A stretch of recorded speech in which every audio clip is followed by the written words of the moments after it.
What's up? What's up? What's up? We back. What is this? Week 16? Mike? Week 16, yes, sir. Week 16. Week 16 of the Is Personal podcast. I'm just as excited as I had or was on week one. I appreciate everybody who's been watching, man. Um, let's get rolling. Hey, we got E Reigns here today with us. Peace and blessings, good people. What's up, big bro? Got my sister, Raina Smith. How you doing? Hey, I'm good. How you doing? Doing all right, doing all right. Got big bro Mark Smith. What's going on, dog? I'm in here, yo. What's good? What's poppin'? Ain't nothing. That shirt was popping. That's what's happening. That shirt was popping. Don't What's mean. happening? No, Yeah. That's what's up. So look, my man Mike J. What's up, man? Last but not least, Let's get to it. Talk let's about get these. to it, man. What you say, bro? I said, let's talk about these hors d'oeuvres. Yeah, man. Let's start it out like that. All right. Today's topic is about relationships, man. We're gonna talk about relationships in the Black community, from marriage to interracial relationships to homosexuality. Might poke its head in there. A few other things that funny. A few other things might come up in this broad topic. But I just want to start out with the history of Black marriage. Obviously, Black people weren't always recognized as people. So after the Civil War and Reconstruction, there was debates and all over the country of whether this country should legitimize Black marriages. Um, uh, this first state to recognize Black marriage was in 1890. But before then, in 1647, Pocahontas was married to a John Hall, and or Howell, I believe his name is pronounced. And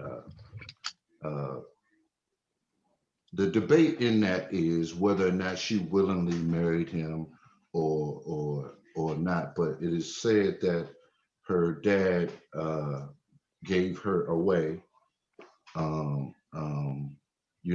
because it was a threat to his life, whether or not he would live or not, if he didn't consent to the marriage.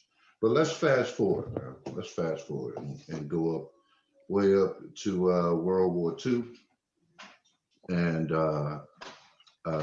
when Black men started to come back from war, they had gone off to war in Germany and abroad, and they started to have sexual relationships with other races on a more grander scale.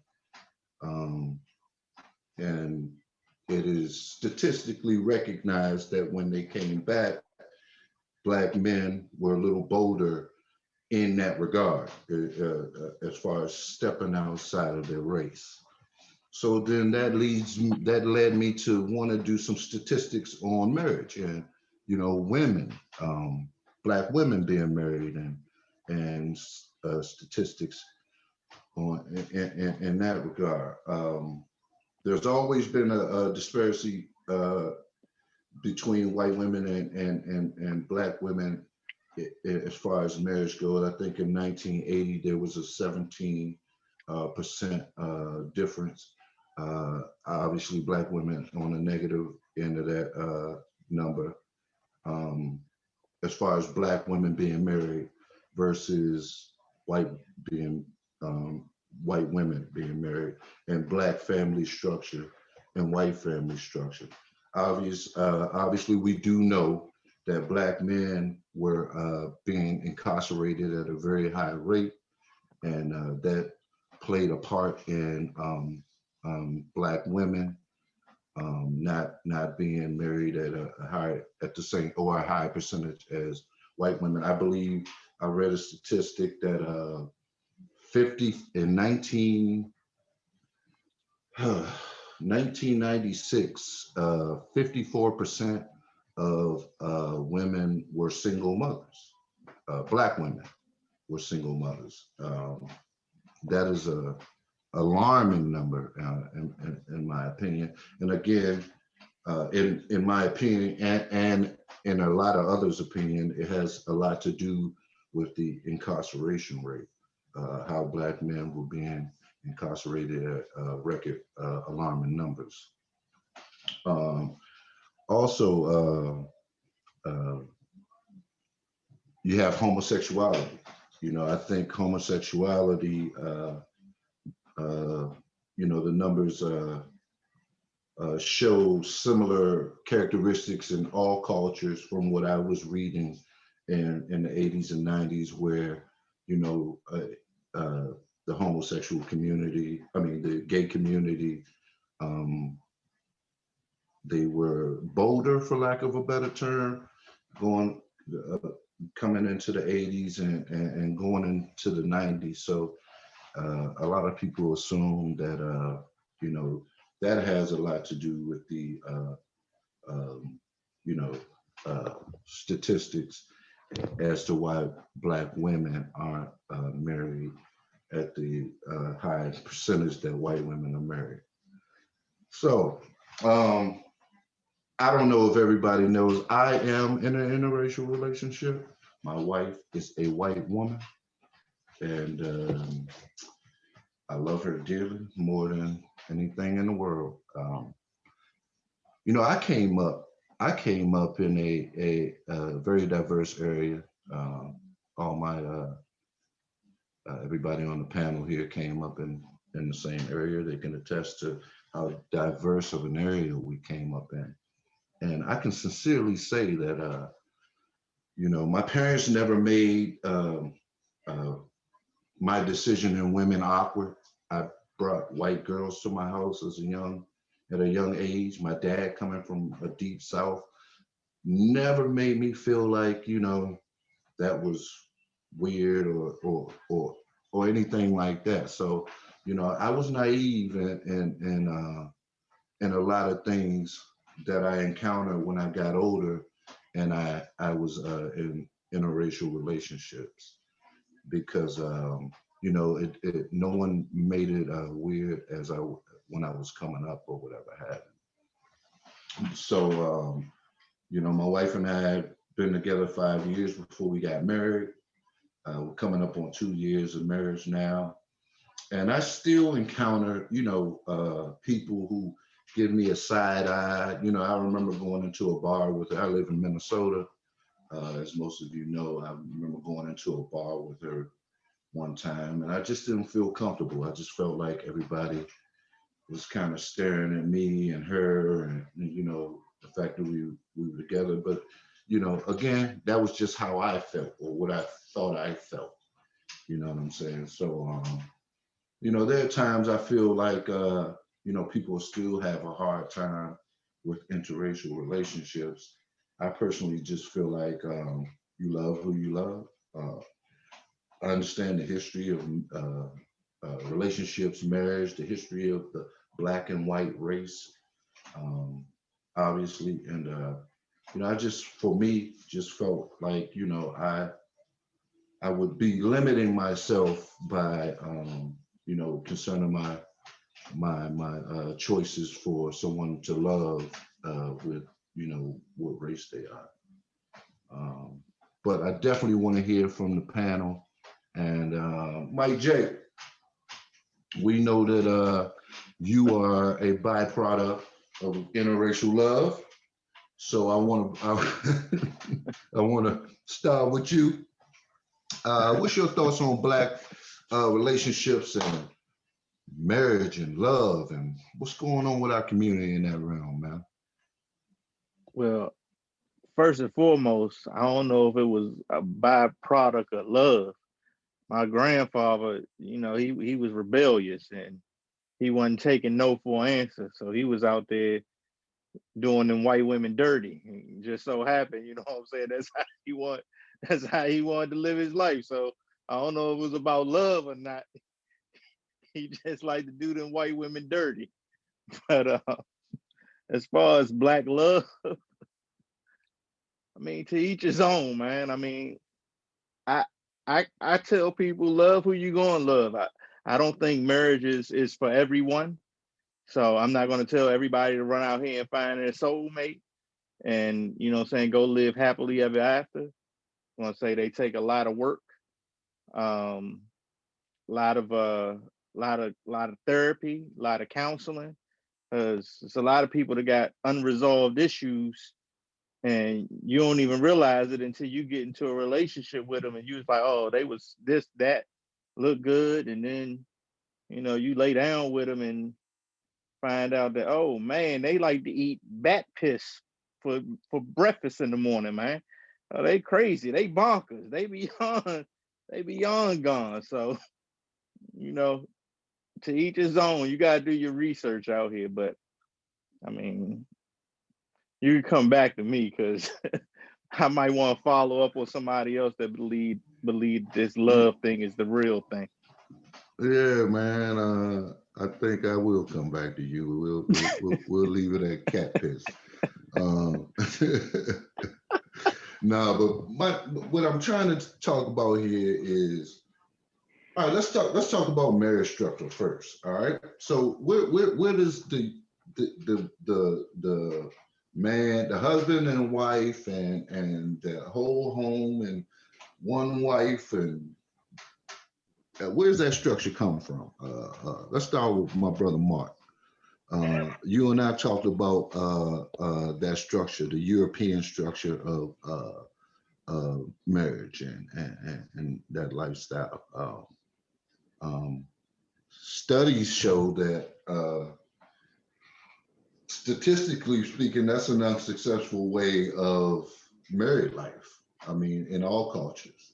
You got any history on the married life in the Black community, and was it ever successful, Mark? Yeah, that's a tough one. I mean, of course, I was married for 18 years. It hurt me to say that I'm divorced now, but that's the reality. I think half of marriages tank, across the board, and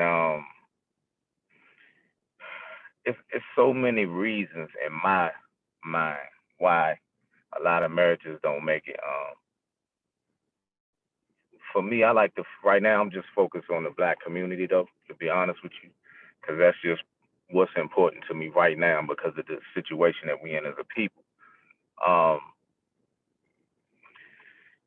Our people are suffering, right, in this land, in this country, right now, and we basically all need counsel for what we've gone through, what we suffered as a people, coming through slavery, coming out of that, through Jim Crow, coming out of that, even to now, up until today, and we never gotten counsel as a people. And we're trying to function, and we're trying to marry each other, and we're trying to live and coexist as normal people. And it don't work. It's not going to work, until we fix our mental health situation amongst each other. And we're not even going into it with the understanding that I know that this person that I'm trying to link with is broken, and they're trying to link with me who's broken. And if anything, we should go into it with an understanding that I know that you're damaged. I know that I'm damaged. And if we go into it from that aspect, then maybe we can have patience for one another, and we can work on each other's growth, and we can do it from that standpoint. but that's not really the case. I don't even think our people even realize that we're damaged and that we even need counseling, you know. And like we were talking, and the thing about it, what's so bad about it is who's going to counsel us? Because the reality of the situation is the people that got us in this predicament, they need counsel. A mindset or group of people that would do what happened to us, the mindset of a person that would sit back and allow it to happen to us and turning up, that person needs counseling as well. So everyone needs counsel. So who's qualified to counsel who? And that's where I feel we find ourselves, today, trying to coexist, trying to get into relationships. It's like none of our relationships are working, not just romantic ones, but mother to daughter, father to son, and brother to brother, sister to brother. Like we're all broken, and I just think we need to realize that that's the start. Realize that we're broken. We got to start from that point right there, and then we can go forward. That's all. Yeah, I hear you, Mark. That's a great point, man. Especially when you talk about within our community, with damaged people, been beat down and beat down and beat down, been through a lot, man. And when you talk about trying to come together in a relationship, it's difficult, for any two people, but definitely within our community.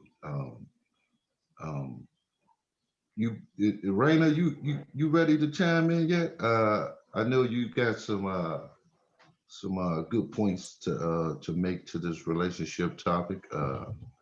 What is your take on where we are as far as relationships in our community, and and where we need to be if it's not there? Okay. I don't know if I'm ready to chime in, but I'll say something and maybe I can get warmed up from there. Oh my God. So he's talking about interracial relationships, or you want me to go off of what Mark said? You started out with interracial relationships. That was where you started. Here's something we could do. One time, Kenny, you posted something. So you posted something that was an acknowledgement to your wife, Denise, on your Facebook page. And I said, this is a podcast topic. So this is a topic now that we can address it. You posted, and do you mind if I read it? No, not at all. Please do. Okay. Let me see if I can find it really fast without taking up too much time. You in trouble now. No, it's not. Just because we're in the topic, so he posted, I didn't know what grinding was until I met my wife. This woman believes that not having to be to work until 2 p.m. is a day off, 100. Just wanted to mention how much I appreciate her work ethic, and it motivates me to do more and want to do more than that. Love you, Duda Dada, or something. I don't know what that part means. Okay. So I said, that's Duda. Okay, great.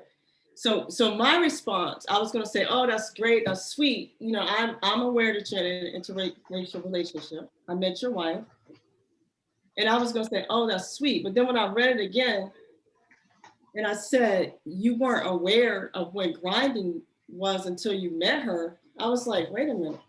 I know you came from parents that had to have grinded, and I know your sister personally, who is the #1 grinder in the world. So I was just kind of confused about how you just realized maybe that a grind came maybe when your wife came into the picture. So my point would be, I feel like we feel as Black women, and I can't speak for all Black women, I'll just speak for myself, that I feel like men who date outside of their race, they don't acknowledge us a lot or appreciate us for things that we do. But it seems like when you're with a different race, that things that we do on a daily basis, when they do it, it gets hit, the spotlight comes on, or it's shiny, or it looks like a new toy, or it's special. And we notice it. And it makes us feel, you know, like, wow, you know, like we don't feel appreciated sometimes by our own men when those things happen. But we see the acknowledgement if you go to a different race. And that's not to say that your wife is not lovely and shouldn't be appreciated. It was just the look at how you just didn't notice that. I don't know how old you are, but I'm sure you've seen somebody grind before today. If you live in a Black community, because that's what we birth and grind. We created grind. So that's one of the things, and you can answer that or say something about But it. yeah. The reason why I said that, obviously, you know, Tamika Staten, shout out to Tamika Staten, she grinds her ass off. Debbie Staten, my mother, grinds her ass off. The thing is, I've never been in a relationship with either of those women. It's a difference when I'm talking about my wife, where her efforts is towards the well-being of my life as well, and mine are to hers. You know, when I grew up and my mom was busting her ass to make sure we had food on our table, I was a young man taking good things for granted, like, you know, any other child. So when I was talking about recognizing the grind, it's because I'm an adult and I'm in the midst of the grind with her. So, and, you know, I was just shouting my wife out. And like I said then on the post, me being a Black man, you know, and Tamika has expressed herself to me in terms of me being in racial relationships too. And like I told her, me shouting out my wife um, doesn't mean I don't recognize or appreciate the Black women in my life. It just means that, you know, I'm talking about what I seen my wife do. You know what I mean? And again, I wouldn't compare my mother or my sister's grind to my wife grind, because again, it's about me and her, and we're doing this, you know, together. So that's what that post was about. But I'm again, if I put something on Facebook, and I recognize that people have differences of opinion. So I don't get offended. You know, in all honesty, my wife felt a certain type of way because she was like, you know, can my husband shout me out and it not be, you know what I mean, any big deal about it?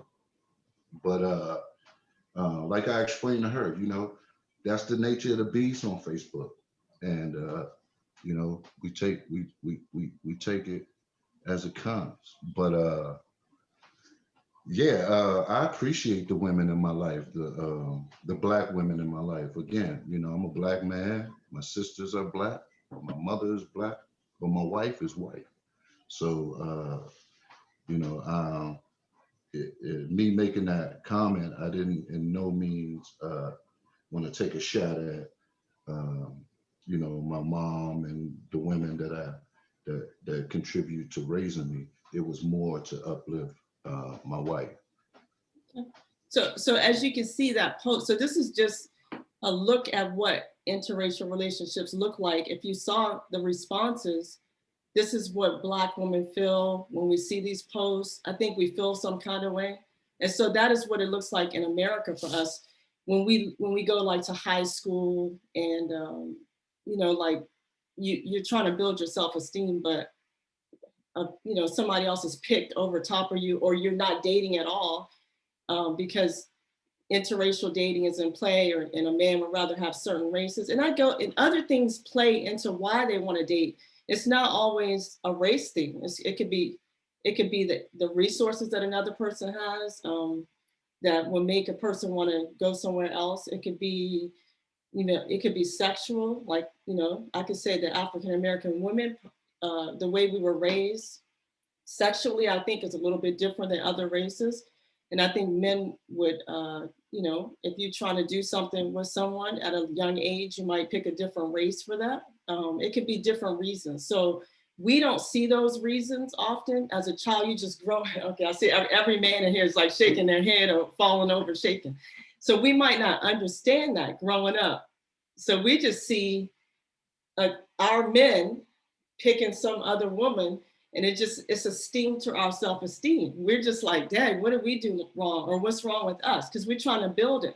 And I feel like you build your self-esteem, you know, from your own people. That's how usually it starts. You're building it from your brothers and sisters. It's like your uncles, your dad, they're raising you up in the community. But when we get in our community, oftentimes it's a disconnect, especially in the school system. We don't even treat each other great in the school system. We're beating each other up and we run away from each other. So for girls, for us, trying to get with boys and, you know, having them treat us well especially in front of other races, it's embarrassing. And they'll tease us about it. It's like, oh, I got your man. They'll say certain things. So that's the issue we have. And we also we see, like you go to the grocery store, like you said, the statistics on single mothers is real. So we'll be in relationships with our men and we'll try to get them to do certain things. And this is not all men. You know, our men, we try to get them to participate in certain things. And you don't see a lot of couples sometimes at the grocery store. You might just see single women at the grocery store. But I'll go to a store and see a Black man with a white woman just pushing the cart. He'll be participating. And again, it makes us feel some kind of way because we see such a lack of that in our community that we're just wondering, what are we doing wrong when we can't get that participation? So I don't think we have an issue with you dating outside the race. I think we just have a crisis in our own community that we need to address. And having you date outside the race is just adding to the crisis. Like we can't build our own community with you outside of it. It's hard to, go ahead. Hey, let me piggyback on what something Raina's saying here. But no matter how a man chooses or who he chooses to be with, when you're looking at a demographic or a population where there's 7.5 million more women than men on the planet or in population, the pickings of men or that have the women is going to be slim to none. And in the African American community, you're looking at it as 52% women, 48% men. And then when we talk about our mass incarceration rate, and then you talk about being gay, the pickings is slim. Yeah, that's a so fact. I mean, it's never going to be fair. It's never going to be equal. So you just got to bring your best self to the table and understand, like Mark saying, we all need help. We all need some therapy. We all got some issues. But you gotta figure out what you want to deal with. Or, you know, sometimes maybe women just gotta realize it start the time doubling up. You know what I'm saying? Like they do over in Africa. Y'all want to go back to Mother Africa? What did you just say? Say that again. Said double up. I guess he talk about multiple. Big. Get you a man that can afford multiple wives. And then you'll be in there. You'll be taken care of. Like, I mean, I want to go back to Africa. That's what they on over there. We discussed that. So we discussed with this panel, we had a side conversation about men wanting to have multiple women and women not understanding that might be the possibility. So mean, it might be. I mean, when your pickings is slim, it's more men. Well, let's start with this. This traditional way of marriage, the marriage that we recognize here in the States. Where did that come from? Where did that come from? Anybody want to chime in? Yes, sir. I love to chime in. But of course, y'all done sparked so much conversation right now, kind of changed my approach, man, because and I got to start with Mark, man, because, you know, Mark always bring a deeper perspective than I'm most times prepared for. So I definitely appreciate that. But I want to start by addressing, you know, some of Mark's comments by basically saying, look, for me, in my perspective, in no way, I want to preface this, man, because, you know, just so everybody understand, like, I don't discredit the historical aspect of our people and how it has damaged us and like basically every area of our lives, whether the rest of the world would look at it and agree or not. I mean, you think of some of the heinous things that have happened, even if it's hard for you to relate those things to every aspect of life, all you got to do is think about it, you know, from a financial status or economical, even in our relationships, the things we saw happening to our women as slaves, as kids, how they would have their way with our women right in front of us and just kind of desensitize. I mean, it killed us emotionally, physically, all together. But psychologically, you have to consider what that may or may not have done to us as a people and how men in particular, all the way into today, you know, all those different actions, you know, they transgress and and things changed a little. But I think when it's all said and done, so much has happened in our community and to our community, and it has shaped our minds. It's done a number on our minds to how we perceive things in general, or our perspective in general is stained, man. It's damaged, it's broken. I don't discredit that at all. I'm fully aware of that. And as a matter of fact, I'm one of those kids, and I know we're going to touch a little bit more on interracial relationships. I'm a product of a interracial relationship. All right. My mom was white, my dad was black. Both of them are deceased, you know, so rest in peace, both of them. Of course, without them finding love, I wouldn't be here today. So obviously, I'm in full support of it. But I'm gonna leave that right there and jump back to just the damage and everything that's happening in our relationships. It's multiple things for me, man. Even what Mike was saying, and you know, he always left with it. But even what he was saying about, you know, going to Africa and having multiple women and all that stuff, it's just for me personally, man. I just for some reason, and I know it's not fair, and I'm speaking directly to you, Raina, because you're the only female on this panel right now. For some reason, in this world, in this entire world, it is okay for some reason for men to look at women differently. I think generally speaking, and this is what we all do, we all generalize, and it's not fair in any conversation really to generalize, but generally speaking, you know, it's just like men have looked at women as objects. And and in consideration of everything we as Black people have been through, and the damage it's done to us psychologically, it has done more, I think, to us in terms of how we look at women and how we may underappreciate women, or how we may not acknowledge women and not even consider women.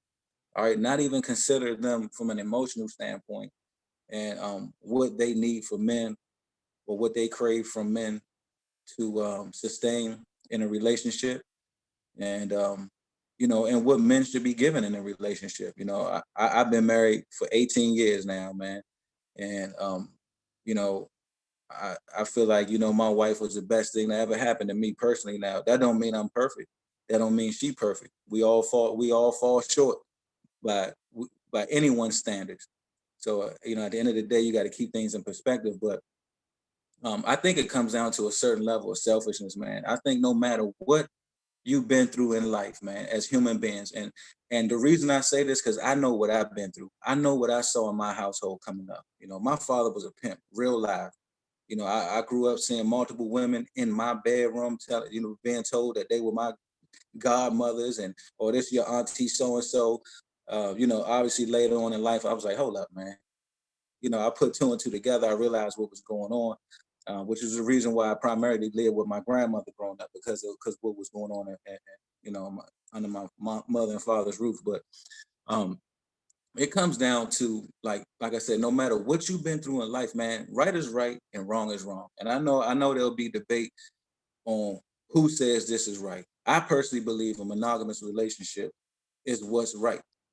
I personally believe that if you really truly love one woman, you can't be with another woman. You can't go start a relationship and a whole nother family with another woman on the side, just off the strength of knowing how it's going to crush that woman that you already gave your heart and your soul to.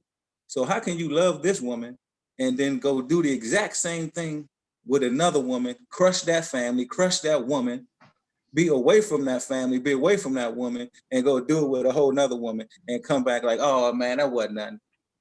You know, it comes down to a certain level of selfishness for me. Now, look, that may be a side effect from all the historical aspects of what we experienced growing up and how whatever it did to our minds. But you know, I believe that there's good men out there. I believe there's good women out there. I just believe some people have found the wrong ones. And at the end of the day, speaking on some of the things you said, Raina, I think men only do what women allow them. I know personally, I don't want to say me, man, because I don't want to put, it's hard not to use myself, but I just think if a man goes out and cheat on a woman several times over and over again, and that woman keeps taking that man back, she has trained that man to know that, hey, you can go do this as long as you come back home and apologize, whoop-de-whoop, whatever, it's going to be all good. But if that man really cared for this woman, and maybe she gave him one chance, but not 100 different chances, and after the second time, it just stopped. And if every woman did that, men would, if they really love women, they wouldn't be doing it. I'm not going to sit here and say, I ain't never seen another beautiful woman in my life. And then you know, we all see things, we all attracted to the nature of beauty, man. But that don't mean you have to go get that fresh kill or whatever you want to call it, man. Just dump your wife and your family to the side, man. Chance it all by starting a whole nother relationship and really making that be who you are. Hey, I want to ask you something, E, because I want to make sure you meant something. So are you saying that if a man steps outside of his marriage, there's no way he can love his wife? So this is what you know what? I can't speak for another man's heart. From my perspective, if you can go put yourself in a predicament where, like, so let me say this, and you know, women across the world probably gonna kill me for this one, but you know, I just think when men do things, there's to some degree, there's a lesser emotional attachment, unless they are really jumping in, having relationships. Like I'm talking about dating women, spoiling them, you know, going out here, going there, you know, there's men out here who really got a whole nother relationship on the side, not just something he playing with on the side, or he went out to the club one night and got drunk and did whatever, you know, and that was it, you know, not to even say that that's okay. But what I'm saying is, like, you got guys that's out here having full families on the side of their own family. How can you love your wife and your family and then go out and do that? Because I know every man knows that is going to crush their woman. Their kids are going to be crushed to know, like, wait up, you mean what? How can you love somebody and do that? I just, for me personally, I just can't, I can't call that love, man. That person's confused, in my opinion. But what I wanted to say too, man, is like, as far as women, man, men, like I said, they just gonna do, in my opinion, what you allow them to do. Even women, for that matter. If my wife goes out and cheats on me, has an affair on me, or whatever, and I take her back, she probably be like, okay, I made it past that one. But she do it again, she telling me right then and there, bro, hey, look, man, this is what I'm gonna do. You know what I'm saying? You either gonna stay with me or you not. And sometimes, you know, women or men or whatever, they too vested into a relationship. They might have a house together, they may have a family together, and it's just really hard for the individual to walk away. But I mean, you either gonna be happy on your own, you know what I mean, or miserable in this situation. And I think a lot of women, you know, just don't have the strength to walk away when a situation gets to that point. Well, yeah, it's hard to talk about relationships and not get on cheating. That's for sure. Yeah, I mean, because look, there's a lot of things that cause the relationship to fail. You know, obviously there's money, stuff like that. Just communication, which you mentioned earlier, which is the number one in my mind. It just takes simple communication, and a lot of times, I mean, men and women are communicating on two different wavelengths, from emotional versus logics. You know, I think women are more emotional. I think men more logistical. But at the end of the day, fair is fair, right is right, wrong is wrong. And I think people know when they're doing wrong, man. Just selfishness will just let them continue to do what they're doing if that woman lets them do that. Yeah. No, I was gonna say, uh, um, it's hard not to talk about, infidelity when you talk about marriage, especially when you talk about divorce and the status of relationships in the Black community. So I knew that would come up. I kind of want to stay on the topic of Black women and why their percentages. I think 34% of Black women are married in the United States. That's extremely low. Um, One is that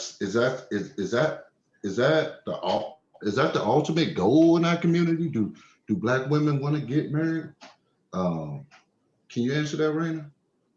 I'll answer not for all Black women because again, I'm not the rep for all Black women. I can say that, but I can say that I feel like my friends and people I run into they desire to get married. I don't think that was my goal because nobody told me that I should get married, and I wasn't living in a situation where there was a healthy marriage. So I can say that that wasn't a goal of mine, but I do think it should have been a goal. So one, I think if you're in an environment that's healthy, then you will probably continue to repeat those same practices. I think that's important, which is why we need to have more healthy marriages. I think it's beneficial for our community overall if we have healthy relationships because the kids benefit. If you look at the statistics and you look at the children that have the offsprings, which is what we're looking at now, we can look at our panel, yourself, me, Mark, all of us. This is the damage that is created from trauma. So if we keep repeating this cycle, we're just continuing to create damage and trauma. At some point, we have to decide whether we grew up in the right environment or not. If we're going, like Eric said, we're going to make a commitment to ourselves and our children and our families to build healthy communities outside of what we saw, outside of what we came from. So I think, yes, people that I know, I have friends that are in healthy marriages and relationships. I have family members that have healthy marriages and relationships. And I have friends that desire healthy marriages and relationships. I have friends who also have been through a string of unhealthy relationships. So I think they get tired and exhausted from all the different things that they've tried. And you're not doing it by yourself. It's two people. It's not just one. Again, what Mark said, we're traumatized. We have a lot of damage meeting up with damage. I say economics plays a lot of part. And if you don't have a financial platform, like for men, I would say if you can't raise a family financially, they know it. You have to be responsible financially. Well, if you can't afford that responsibility, then it's going to be hard for you to have that goal to take on the responsibility in the first place. That's a large part, I think, of our community that keeps us from doing that. Social media and all the different images, like Eric said, it's always going to be something dangling in front of you, especially right now. You have to decide if you're going to act on everything you see. You don't have to act on every little thing you see. That's where the cheating comes in and the decision making. I mean, right now, social media is a big play on relationships. You can be here tomorrow and be in Guatemala, dating somebody next week. We didn't have that type of access before. I don't think anybody did. But when you keep pulling yourself all over the place, week after week, when you start adding that up, you end up, if it didn't work out, then you end up by yourself and you see yourself alone. So I think we have to start deciding, intentionally that we want to get in these relationships and we're going to work through them. It's almost no commitment. I don't know if other races do this, but we actually have in our community checklists. I mean, we're taught to write down a list of things that we want from somebody else. I don't think our ancestors did that. I don't even know if they thought about what they wanted. They saw somebody on their block. They grew up with that person. Their families knew each other and they built relationships from that. And they built, they made families work and they grew and they got the kids to the point they need to get them to. And I feel like, I'm not saying that model is relevant today because of where we are, but I feel like it's not a bad model. I think it works. With us writing down lists and all this stuff, and if they don't have this, then I'm not going to pick them. chances are in our community, the stuff that we put on our list, we probably don't have it. And the person we're picking is probably not going to have it because of the statistics. I think it's kind of unrealistic, some of the stuff we're looking for. And we have to decide at the end of the day, one day, what are we willing to deal with and what's the end goal? Your question was about marriage. So the answer is yes. I think Black women want to marry, but at what cost? I'm not sure. I know a lot of Black women they're tired. They don't want to give up their resources. They have houses and stock options. They have portfolios. They've arrived and they made it, and they're not sharing that with someone unless they know, and we can't be sure, so they're okay with dealing with what they have and moving on to the end of their life just alone. I know a lot of women that are settled in that, happy by yourself. I can do bad by myself. I don't need a man, that kind of thing. It's unfortunate, but that's where we are. Yeah, I want to say though, Raina, that's a good point. I think the fact that women have become a lot more independent, that played a huge factor in the drop in marriages. I do want to point out that white women too have stock options, so forth and so on, yet their statistic is still a little higher in marriage. So I don't think that targeted the answer as to what's the difference. You know what I mean? Why aren't Black women marrying? You know what I mean? Because we're trying to marry our own people, Kenny, a lot of times. And if Black men aren't wanting to marry, I'm asking you guys, are you all looking to marry? Because I talked to you guys before, and what I was told was that we're thinking one thing when we go into a situation. I can't think of what was said, but we had these conversations. Women are thinking this is my opinion. We go into a relationship, we're thinking commitment and long-term from the start of it. We're thinking, where the kidneys go, but men aren't thinking that at all. If that's true, then who are we going to marry? Who do you want us to marry? Well, I think it's deep. Let me touch on it. It's a little deeper than that. It's a disconnect between our women and Black men, because I have these conversations all the time, and all women think that they are dimes, right?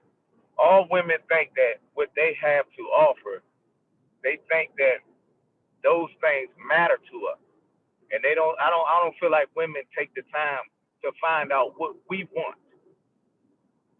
I think women they just know what they want. They write a list of what they want, and they don't bother to find out what do we actually care about. When you ask most men don't care if women are driven, but in women's minds, they think that that's an asset. We don't care that you're driven. The things that women think that they bring to the table, it means nothing to us. And I feel like that's the problem. The problem is that women don't come to the table with things. Well, Black women, I'm gonna say that, don't come to the table with things that we care about. And so what happens is they're rating themselves based on their own mind of what they like, and then they think that they can go after a certain type of man. And it's like, that man has a lot of options. Why would he pick you? You come into the table with kids, and it's like, you're old now, and it's like, these men are in the top upper 5%. Like, you know what their options, what men in the upper 5%, what their options are. I just don't think that our women really understand what the market is, the marketplace. Can I say something? Go ahead. Okay, so this is the thing. How do we even get to the point where we have to put out a resume to be married? I don't think that's what other communities require. And I think that's why we're having this conversation. What is it that you all are looking for And why do we have to lay out list of things? We're driven because we have to be. Economically, from his statistics, we've had to hold down a whole household by ourselves. That's where that came from. I don't think we're laying out stuff for you all. We're explaining who we are because that's what we have to do when we're single. But why do we have to do that? I don't see other races. I don't see that being in other races at all. I just see them. The goal is that the men already know that they are going to marry someone. There's a certain age that they know that. They know all the things that they have to have in requirement for that. And then the women are also looking to be married as well. And then they join and build a family. It shouldn't even get to the one child and now somebody's off and you got to try it again. This is where the conversation is. Why are we on 1 and 2 and 3 kids? Why are we not taking care of our families on child number 1? So nobody else has to do it. And so we're not looked at as whatever these labels that we have now acquired for ourselves, from society, baby mamas. Why do we have that? That's the question. Okay, Raina, let the men answer, and this is the thing. You have men that want to marry, that would marry. But once again, what I was trying to say is because women think that their rating is higher than what it is, a lot of Black women think that they're better than a lot of Black men. And these Black men are good guys and they will marry you, but you don't want them because you call that settling for somebody who you don't want. Y'all say that all the time. I shouldn't have to settle. And I don't know where y'all get this mindset that is settling for a good guy that will treat you well, that will take care of your children and his own children. That's not settling to me, but in y'all mind it's settling because y'all feel like y'all should be able to land this guy who makes 6 figures and you know what I mean? These guys can get any woman they want. Why do they want you with your children? Don't nobody want to take care of somebody else's kid. Seriously. But Hey, there are Mark, some that feel though, like you said. Not with options like that. Not when you got options. When you can get a 25-year-old girl whose body got that snap, they got that. Come on. But you're not. You're not marrying her either. We're not talking about the options because women have those too. We're talking about the whole mindset of commitment and settling down and getting married. I don't see you marrying the 25-year-old. Real quick. Hold on, real quick, and then y'all can have it. You just now said because women got options too. Whoa. If women have options, we wouldn't be having these conversations. What options are you talking? What options are you talking about? Hold on, listen. It's a difference. It's a difference between finding a man that will date you, that will take you out, that will sleep with you, versus finding a man that will marry you. It's a difference. We're talking about finding a man that will actually marry you. It's a difference. So we have to go through a process for that. You're saying that we don't have 1, 2, 3, 4, 5. It's a process. But the question is, are men wanting to marry, or are you all just all over the place? That's the question. How do we get to where you all get to date 1 million people and have options when the commitment should be for your family and just settling down and raising families? Hey, Raina, I don't have that answer. I don't have that answer in terms of whether men want to get married, but I want to say that Mark made a good point, man. Mark made a good point about because this is from what I hear a lot from different women of my community that I speak from. They talk about where a man needs to be for them to entertain them. You know what I mean? I will say, when I first met my wife, I had just come from the penitentiary. I had nothing. I didn't have nothing. I had nothing to offer this woman other than love, conversation, and a whole lot of ambition. And I'm speaking for Jennifer,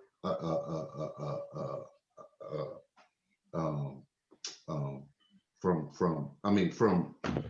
my past relationships from the past to the present. In my experience, in my interracial experience, I have dealt with women that I felt had really high expectations for me, black women, and then I felt like white women were a little bit in my experience, a little more lenient in terms of, me getting my life together. You know what I'm saying? Um, that's just my experience. Everybody want to talk right now? I'm gonna go ahead with E Rains. E Rains, make sure you drop it to Rain. I want to hear what she got to say. Yeah, I'm definitely going to drop it to Raina. As a matter of fact, I'm talking to Raina, well, to the women, and unfortunately, Raina, you're the only representation we have for our black women out here. You might have to work on that, man. Give you some more support. Yeah. We gonna work on that for sure. We got plenty of people that can chime in. So, Right. man, look, man, it's a lot was said in about a couple of minutes, man, from everybody who just spoke on this second go round, man. And so Raina's question is very specific, as it relates to, do men want to get married? Why aren't men get married? It's crazy. I seen a post on Facebook one day, and it spoke about why men don't get married. And it was from some doctor lady. I forget her name. I wish I could bring it up right now.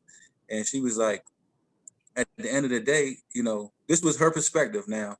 And many people may or may not agree with it, but her bottom line was, what's in it for men? At the end of the day, you got men have to give up. This is the perspective she said, right? Men have to give up everything, their individuality, the time with the homies, time with the gym, time to go hoop.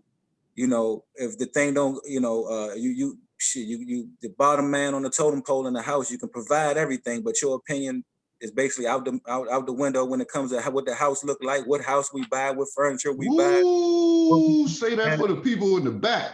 I'm just saying, like, it's just like, and then when it don't work out, who loses in the whole situation? The man loses everything, half the house, half his money, half of his everything is like he loses himself. Look, I'm not saying it, ladies and gentlemen. It made me think though. It did make me think. And you start to think like, damn, at the end of the day, man, I don't really hear too many happily ever afters on behalf of our men when they get divorced, man. Most times you look at our athletes or you look at our you look, man, we come out with the raw end of the stick, man. It's just like, damn, why should I marry this? But why should I do it? Now that's one perspective. That's this lady's perspective. If I can get a second, I want to give my own perspective. Because like I said earlier, I won't discredit our the historical aspect, right, and what it did to us psychologically. And but I won't allow it to be a crutch either. I don't accept that as a crutch, because when I look at us being products of our environment, I don't see myself any different than any one of you guys or people I don't know who suffering in any type of way, mentally, emotionally, whatever, as it relates to relationships and how they view and treat women. But like I said, growing up in the house of a pimp, man, and seeing the things that I saw, to see how my mom was, physically abused, beat up by my father. I'm 7, 8 years old looking at this stuff, man. Like, damn, is this what I'm supposed to do to my girl? Am I supposed to have these women on the side? I didn't know what they was doing. I didn't know what was going on with them women at the time, but man, is this what I'm supposed to do? You know what I'm saying? All the dysfunction that I saw growing up, made me want to have a real family, made me want to have a woman to love, and for that woman to love me. It made me want, a house with a white fence. My good close homies, y'all hear me say it all the time. Y'all probably remember me saying stuff like this in high school. I'm pushing 45 now. And to this day, man, I'm happy to say I got a wife, man, that I know loves me unconditionally. And I know I'm a piece of work to deal with, but she loves me unconditionally.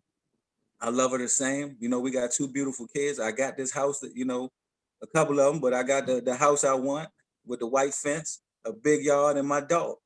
You know, that's you know, seeing all the dysfunction that I saw, even at that young age, I knew it was wrong. What would make me think, hey, this is how I'm supposed to go treat my women or my lady for that matter?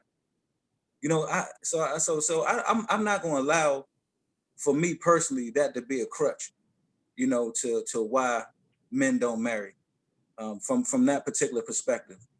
But then, Raina, at the same time, you know, speaking to women and going on with this, what Mark was saying, I'll be lying to myself and everybody on this panel and anybody who watching this joint to say that I don't believe that there's this stigma with our Black women of, it's crazy, man. And y'all know y'all gonna be on me for this, but sometimes, Nah, speak it. look, sometimes Black women be harder on you than the white world.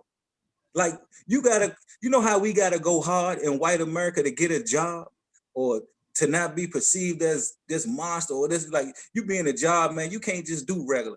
You gotta do above and beyond. You in school, you can't just get A's, man. You gotta have summa cum laude on your joint, or you ain't getting this, your resume ain't even getting looked at.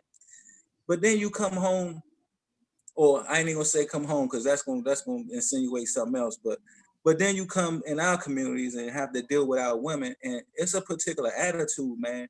And not just all this type of attitude. I'm talking about the mindset of a Black woman in terms of what a Black man has to bring to the relationship. Never once thinking, what are you bringing to the relationship? Like Mark was saying, what exactly are you bringing to the relationship? Please help me understand, because I do feel like women think whatever it is they bring into the relationship far outweighs what men are bringing to the relationship. And that's why their pool of men is so small, because they looking for men who got, in my opinion, the first thing I feel like women are attracted to. Obviously, there's also always the law of physical attraction, but then you start looking at the pocket. What does man pocket look like?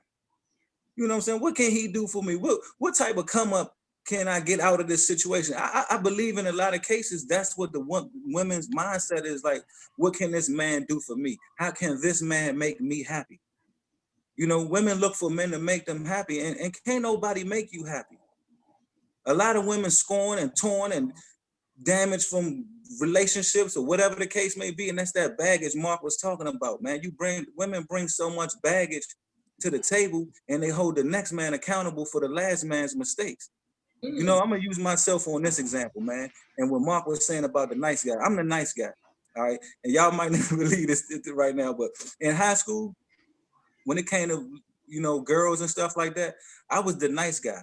I was the nice guy who would treat a girl like a girl, like a girl. So I was on my LL Cool J. You know, I need love. I was ready to treat a woman like a woman and give her what she wanted from a man. You know what I'm saying? But for some reason, because I wasn't selling drugs, because I wasn't this thug Bama, this crap these Bamas doing, because I wasn't that guy, I know for a fact I got overlooked. You know what I'm saying? I remember coming back to the 20-year reunion and hearing it was crazy. I ain't even gonna get into the 20-year high school reunion, but it was crazy, man. It was crazy, the feeling, the looks, everything. I pop up in this joint with my wife, and I know my wife bad, and I love her for being bad. I love her for all that. But I was getting certain looks and people making crazy comments talking about, oh, you married up. You married up, didn't you? I'm like, I married up? What you mean? Like, I ain't good enough for this woman? What do that mean?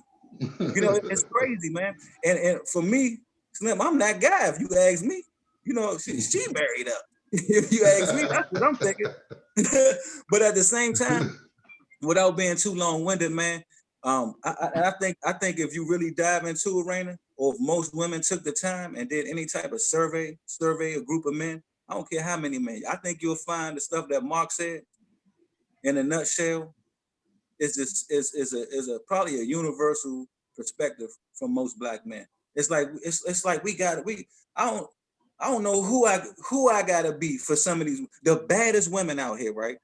I'm talking about the baddest women who look super good, probably ain't got nothing going for them. They might be strippers. Hey, if that's what you're doing, shout out to the strippers, whatever. But they probably may not have no education or not have a real quote unquote corporate job or nothing to bring to the table other than a bad body and a whole bunch of attitude. But they want this guy.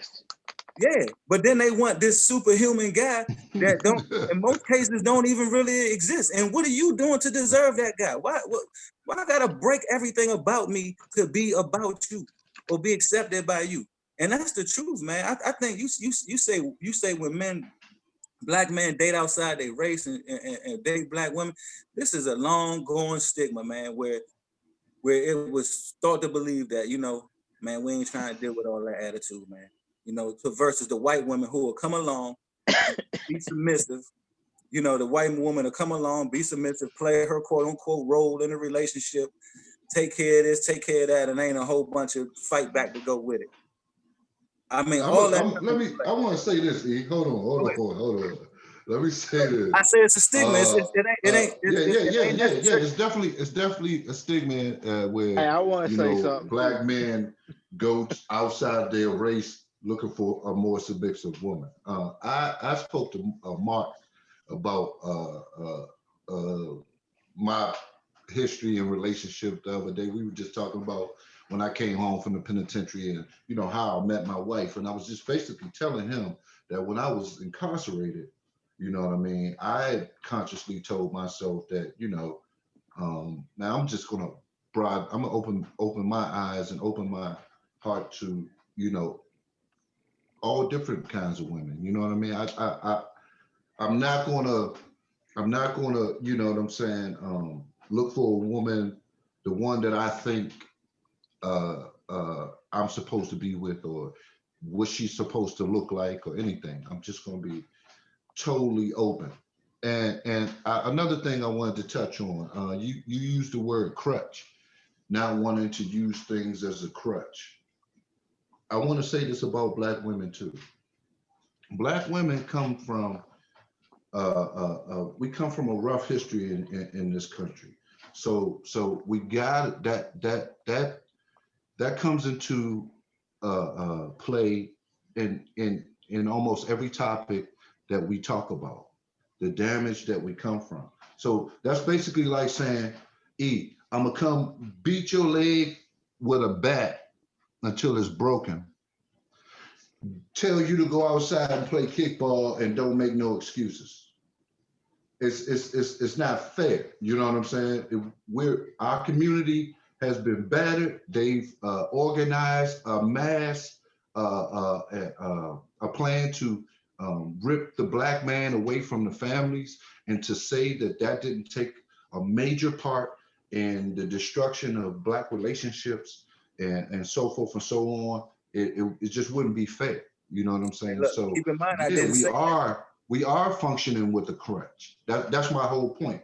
We are functioning with a crutch. Kenny, let me say this then. Let me change that word then. How about not an excuse? Maybe it is a crutch, man. Look, man, I see people out here can walk faster than me with crutches. I see the Bams out here running with the orthopedic legs. It's a Bam running a 40 in what, 3.5. That's called exceptions to the rule, though. But, so my point that's is this, what man. So even though you got a crutch, in most cases you can still perform. All right, you can still perform the right way. I would not allow it, in my opinion, to be an excuse as to why we can't, that I'm talking about now. This is just talking about, being a product of your environment. I just personally can't allow that to be an excuse. And maybe I'm not being fair to everybody and feeling like everybody should be able to respond the way I did. And I have a habit of doing that. We have a habit of putting our own expectations on people based on how we would do things. And maybe I just want you to look at this. It's hard not to say that mass incarceration isn't a legitimate excuse. You're talking about why men don't marry. Black, we're locked up. That too. Yeah. Well, that's one thing, man. But as for those of us, no, but that's a major thing, though. It is a major thing. A lot of us are locked up. Of course, you can't really do nothing if you're in jail. But for those that are out here, and like I said, man, we talk about men who, man, look, man, again, that whole stigma about men cheating and doing this, that, and the other, man, these people are out here, man. They out here. It happens. And all I'm saying is, as that relates to committing to a woman, loving and respecting and appreciating a woman, for me personally, like, that's just, I can't allow that to be a valid excuse. I'm gonna take the word crutch out. I just can't allow it to be an excuse. And I said, maybe I'm being unfair, but bro, when I tell you, like, I saw all of that at a young age. I could have, why, you know, that should have easily shaped my mind into thinking, hey, I need multiple women, I need multiple wives, I need a concubine, I need a place over here Northwest, one in Southwest, North Arlington, South. Hey, I need a Merriweather. I could have easily been thinking like that, bro. But no, man, that's not. I saw the dysfunction at an 8-year-old. I saw the dysfunction in that lifestyle. So if I'm an 8-year-old kid that knew right then and there that, hey, man, this is wrong. I saw what it was doing to my mother, man. I saw my mother cry her heart out day in and day out, man. I saw that this was painful, man. Why would I want to go do that to somebody, bro? And to the woman that I'm supposed to call myself love, I can't say it, bro. It's weak to me, man. It's just, I don't know, man. I might be getting a little emotional about it, man, thinking about too much of what I seen, but bro, it's no way. And I agree with you totally. I was just pointing out that we gotta make mention to the fact that there are so many of us locked away. We know that, bro. Like I And said, I can't disregard the historical aspect of what that has done to us, Kenny. And I give you that, man. I give Mark Yeah. that, and anybody who sees that. Go ahead. But even them same people, I'm done right here. Even them same people know right from wrong. They know what they doing to these women, man. And women know what they doing to these men, playing them the way they play. You know, it go both ways. I Go ahead, think we Raymond. need to look at overall, like a system has been put in place for us, and now we are fighting each other about little things that we can't fix. This stuff has trickled down and made a big impact in little ways in all aspects of our life. And now we're pulling them apart and nitpicking with them. And I don't think we understand the full impact that these little things have created over the years. And here we are. We have all dealt with trauma. So while you're saying, Eric, I hear what you're saying, that wasn't the way you deal with that trauma, and you made a conscious effort to say that you weren't going to do X, Y, and Z. I guarantee you on the other end of that, you did something else with that trauma that you might have to work on. And we all have been traumatized in such a way that we're dealing with it and we're putting it out in a certain way. And I think our community is so easy to say, oh, well, if I did this, and I'm not, listen, I know some people make certain landmarks in their life, but I can see our community, we're so quick to say, once somebody gets to a certain spot, they actually feel like that they've created that position themselves and put themselves in that spot from some stuff that they have done. When our oppressors actually are the people who hand out sometimes positions and jobs, and sometimes they make ways work. It's not for everybody though. It doesn't happen to all of us. And when one person gets to that spot, it's so easy to look back to everybody else and say, well, I got this. Well, I made my marriage work. Well, I got this corporate job. But guess what? You were in there by yourself. And sometimes that's by design. So we can keep picking at each other. So that person can be the example of why our whole community should be able to do this too. When in actuality, we know that economically and financially, we don't hold the cards for money. We have to make ways for ourselves that's a little bit more difficult. And sometimes that is, I would say that would be the reason why our marriages aren't going to work. If a man can't get resources like Kenny, like you said, I want to answer that. You came from a place and your wife was more open to dealing with what you had, the situation.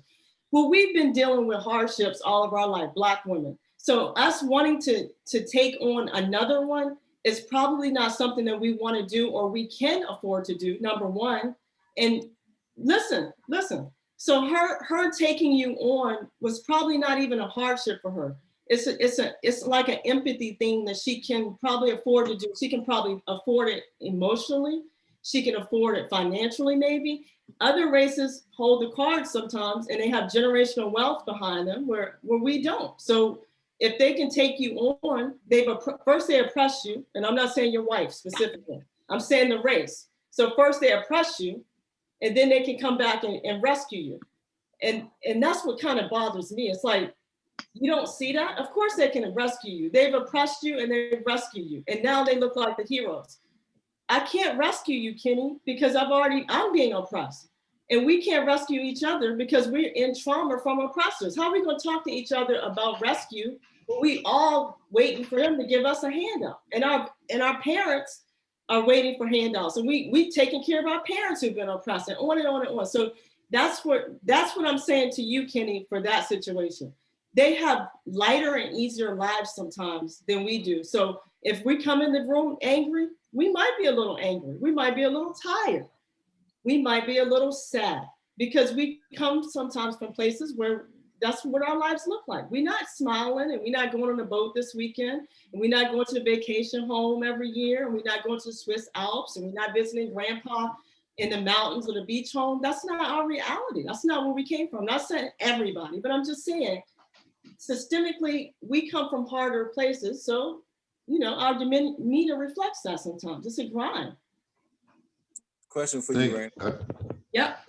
Why do it have to be her taking him on though? Like that term. Hold on, wait. Hold on, E. That's my that. relationship. I got it. He said that. So hold on. No, I just think she was. I just think that's how she was worded. I'm not a word nitpicker. You know what I'm saying?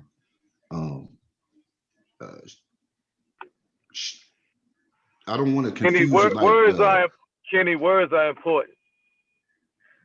Okay, words are important. No, I don't feel like she. I don't feel like she took me on. I think I was looking for a relationship. I was lonely, and I didn't have at the time anything that to immediately step in a relationship to make her immediately in a better position, because I was coming from the penitentiary. I was shoveling snow for income. You know what I'm saying? So I didn't have anything to add to her is what I meant. You know what I mean? She didn't come, say come into my mansion and here's a car. And my wife don't come from those type of means. My wife come from, actually, I feel like I come from better means than she did. You know what I'm saying? But my point is this. I'm talking about, in my experience in talking to women, what women are looking for in men. There's a video that's going around right now. This one brother has a podcast. He's talking to this black lady, and she's talking about how she's 36, I believe, and she's a single mom, and she was looking for a man with a six-figure income. They usually start out like that, six-figure income, no kids, just a single mom, but he can't have no kids. Right. And it's just, I think this is what we're pointing out. These stipulations put on these black men who are coming home, because we all recognize that we're being attacked. We're coming from we've been attacked from our government, and they've done everything in their power to oppress us. But our women want six-figure income men, and it don't seem to be like they don't seem to be bending or breaking on these stipulations. It is good. It's good to set your standards high, but the problem is we already fighting against a group of powerful people who are trying to oppress us.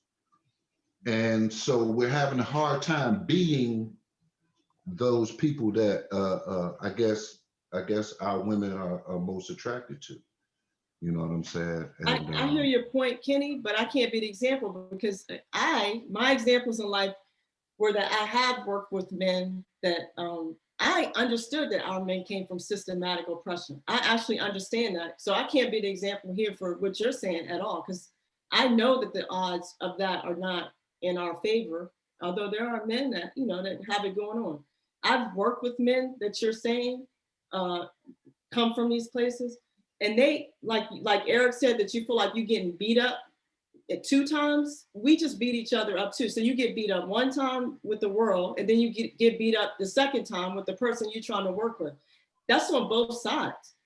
Even today, I'm still dealing with remnants of giving away things because I understand where we come from. And if the person doesn't understand where they come from, if you probably don't understand your own systematic oppression, your own self-esteem and your own self-worth, or what's been happening to you.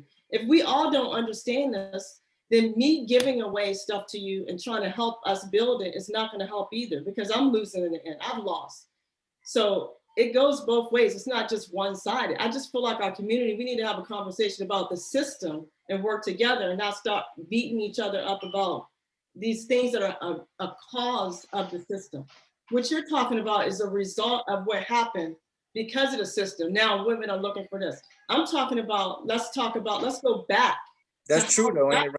Let's get back to how we Right. got here. Let's roll back, because if we all see that we can't achieve these things, these are not realistic goals, and these are not getting our community where it needs to go. Let's go back to that, and let's start from there, have these conversations. I get it, everybody's looking for these things. These are protective measures.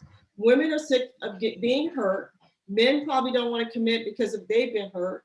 And so we just talking to each other, like we crossing each other, and we're not doing anything for our children. We're not building any future things. We just keep talking. We're smart enough to do something better this time, but we're not doing any better. I don't think. I don't see us building wealth with this kind of system that we're setting up. They set one up for us, and now we're setting up one for ourselves. So Mark, while I hear you, I agree with you as well, but we get lists too. We get, that's why you see women with boobs and stomachs snatched and one rib, and you can't chew past this. That's not getting us married either. Y'all do that for each other though, Raina. Women do that for each other. Who told you that? Women do. Y'all go out looking good for each other. Y'all want the other women to notice y'all. That's I hear it all the time. Eric, you're not a woman, so you can't say that. I'm just telling you what I hear. Women do that for each other. But if somebody Now told you, that's what your wife tell you, so you won't get mad when she leave out. She let me know they ain't doing it for me, y'all. Hey, I'm gonna say this, Raina. If for every woman out there that's ever got the rib taken out because they think a man They was tripping. gonna like that, I'm gonna tell you something right now. And listen, don't do it, man. We don't care then about The snatch. eyelashes. What Hey, you the just- eyelash thing. Hey, we them don't care eyelashes, nothing bro. about that. With the eyelashes, man. Hey, look. You can't be doing it for men, because every man, most men I talk to be like, bro, what are you doing? What is that? I'm gonna be honest with you though. I actually differ in that regard though. I think because I like beautiful eyes, so I think eyelashes insinuate that the long ones They that be overdoing look it, though. like Spiders. the joints that be, when they blink, they touch their shape up. okay, guys, I ain't. what y'all not gonna do on this little podcast is feed up women. No, we ain't gonna take it there. Listen, Hey, Hold on. Hey, listen though. Hey, Raina. See, this is the problem right here. Y'all need to hear what men think. Yes. See, y'all women don't take the time to hear what we think, and then you complain and you wonder why we won't marry you. because of It doesn't make sense. no, it does make sense. It does make sense. Look, women got to eyelashes this year.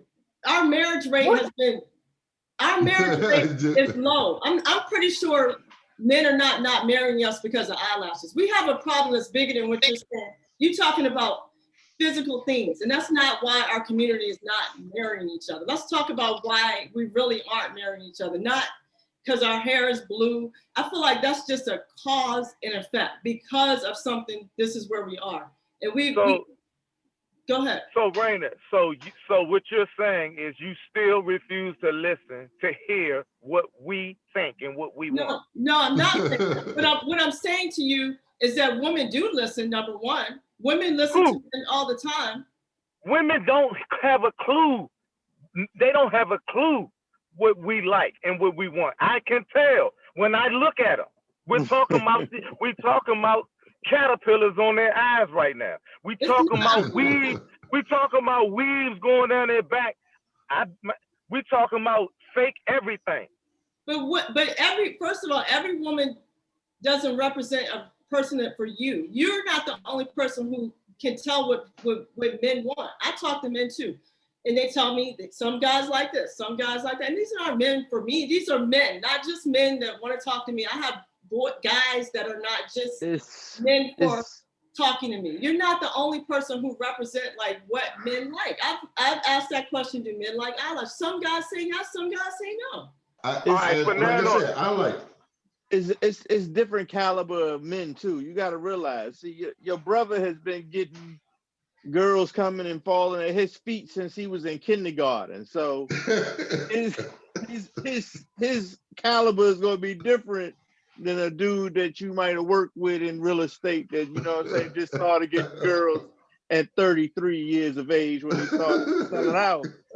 So thanks for that input, Mike. Hey, listen, and Mike, you always close us out good, man. We coming up on time to close out, man, and I want to make a few points here. You might have to continue this one, Kenny. Hey, look, We definitely gonna have Kenny, to come back let me to get this this one. out. Yeah, go ahead. Can I get this out real quick? This is very Absolutely. important. The bottom line, I didn't get to say it because I was responding. The bottom line is, since the 1860s, right, since they freed us, right, back then when that happened, we only owned half of 1% of this nation's wealth, all right? Today is 2020. Guess what it is today? We only own half of 1% of this nation's wealth today. We have not moved. It have not changed.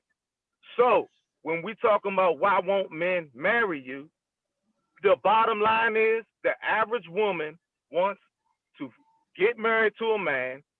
Even the average working woman wants to get married, have children, and become a housewife, right? Which will put the financial burden on the man. And if we only own half of 1% of this nation's wealth, right then and there, that stat tells it all. I can't afford to get married because I cannot afford to take care of my family. That's the bottom line. That's what's going on out here, bottom line.